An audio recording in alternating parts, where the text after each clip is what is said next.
Welcome to the Slop Farm. Enjoy the video. You start by confirming Gemini access and choosing the right image. This matters because model behavior depends on format and size. Once done, resize to the recommended resolution and remove heavy EXIF data to avoid unexpected context. Then open Gemini in the web app or prepare your API client. Make sure your key is valid and set model parameters.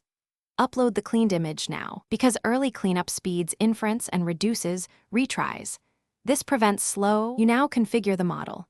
Pick an image-capable Gemini variant and set generation quality to balance speed versus fidelity.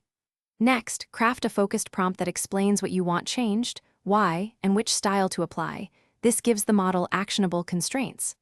Also set temperature and guidance scale. Lower temperature yields predictable edits, higher adds creativity.